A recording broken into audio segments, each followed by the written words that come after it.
Okay, let's paint a quick pansy. I'm going to do this in a darker and a lighter blue, but you can do it in many colors. So I'm just loading my brush. Let me see if I can get this up here for you. Here I'm dipping each corner in a color and blending it in. So there I have it loaded. And then I'm just going to do my simple seashell strokes, or I don't know, I always call them shell strokes, but so I'm just blending the paint in and wiggling, pivoting, and then I let it come to a point. I'm going back and I'm reloading my brush again, and then I'm going to kind of come over this petal, these are the back petals, a little bit, and then do the same type stroke and come to a point there. So you see how it's kind of like a scallop seashell. And then I am reloading again. And I'm going to do it here. I'm going to start here and I'm going to do the same. This time I have the light blue on the outside. So this gives it some contrast when it goes over the dark blue there. And it got kind of dry right up there. So I'm just going to go over it a little bit. You certainly can do that. And then each time I am going away, I'm going to my palette. Maybe I could put that in here so you could see it. And I'm reloading. And then, well, I need to get it out of the way. But here again, sometimes I start wrong. I fix it. And I'm kind of going backwards. I'm not that good at going backwards, but it all works out. And if I wanted to, I could go back over it frontwards again just to fill it in. And it doesn't have to be perfect because the details will cover up any little faux pas. Or I could just go over it again. Now a lot of times you'll get buildup in the middle of the color that you have painting there, because as you're pivoting, more paint's coming off on the outside edge than on the inside. So you can keep that in mind when you load your brush, not to load so much of the inside color. Now here I'm going to go and do the very bottom petal. And this is a combination of, like, I'm going to do a seashell and then I kind of come up, but I don't pull up all the way, and then I just continue on and then come up. So it kind of makes a wavy bottom. Now you could make two separate ones if you wanted. And there is your bottom petal. And you notice up here, this petal didn't really cover over that a lot, or as much as sometimes I would prefer. Coming at it at an odd angle, so I'm around the camera, I kind of got off. But don't worry about those kind of things, because accepting and having those little oddities in your painting makes them unique. The next one I would do might be more perfect, but each and every flower you do is going to be different. Now I'm rinsing out my brush, and I'm going to set that one aside. I'm going to come back with a liner brush, and I don't have any white. I guess you could do yellow in the center, but right now I have white out. So I'm just getting some white on the tip of this, and I'm just going to dab it right in the center. And then the next color is optional. You can do black. You can come in with a dark green. I have some dark green out here. Any really dark color. And if you want to look at a pansy model, you can. You can even do this in a light color. And I got it a little thick. It's not as thin as I would like it, but that's okay. And what I mean thin is making a very narrow line with the liner. You could get a finer liner or what have you. And now I'm going to come in with an even darker blue to make the whiskers. And I'm just dipping my liner brush in, and I'm pulling it to a point. If I wanted it a little inky, I could get a touch of water.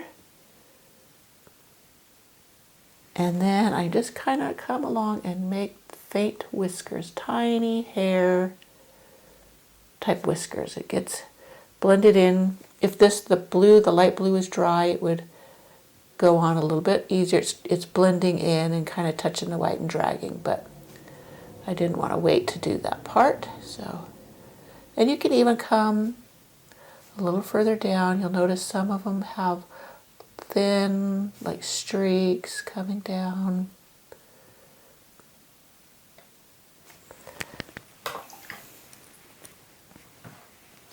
Now let's do a leaf. Now I actually went out and picked some leaves just so I'd have a model, and I noticed that they're kind of rounded on top. So I have my flat brush. This is a number 12. You can do it with a many different sizes of brush. It depends on how large you want your pattern to end up being. Now I don't know, I think my greens are kind of on the dry side, so I need to put out some fresh paint, which I will do so. You don't need a whole lot because I'm not going to do that many leaves. Bottle's getting down. Okay, so I load my brush the same way. Let's see if you can see the green.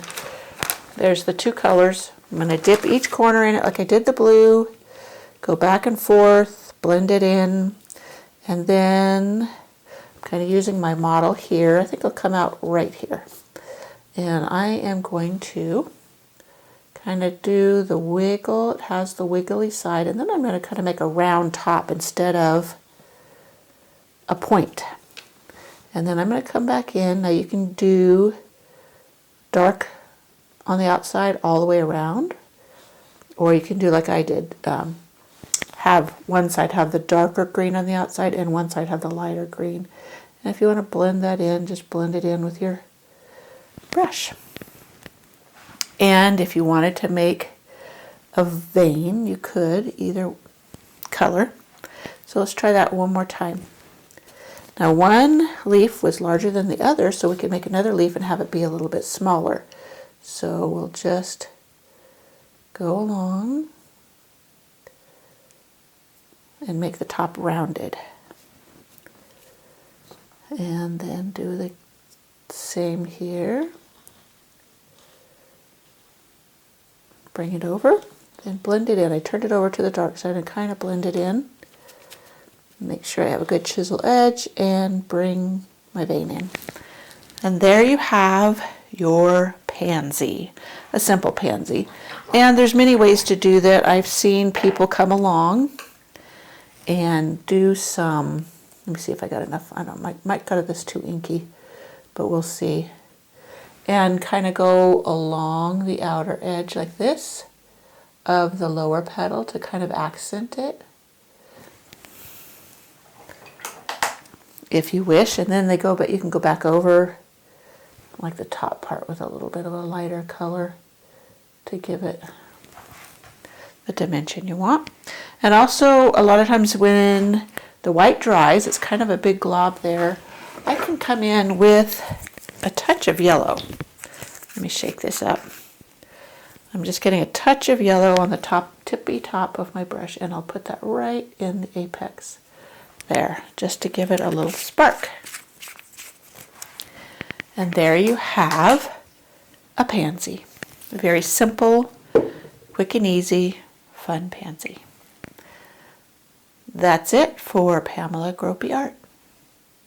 Okay, I need to do or show you how to do a bud.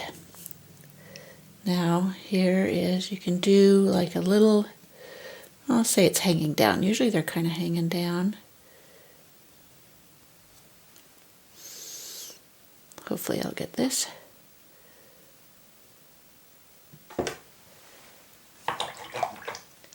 Then I'll come in with the green. And I'll just kind of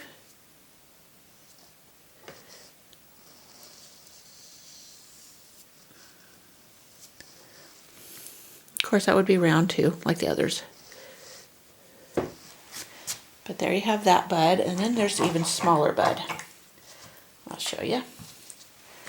And again, I have my brush double loaded with the two blues, and then I just make a little, well, a little teardrop stroke.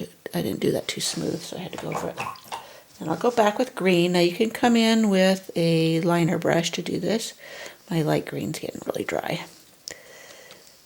Try to make sure you have a chisel edge on your brush, and then you just kind of on that one too. Kind of got the corner heavy, but there's your other kind of bud. Kind of one that's a little more open. And if that one didn't have enough dimension on or between the two buds, just take a liner brush and outline this one a little bit. Blend it in. Or you can actually go back over it with, didn't blend too good. I was trying to use it like a mop brush and it just didn't work. So just kind of go like this. And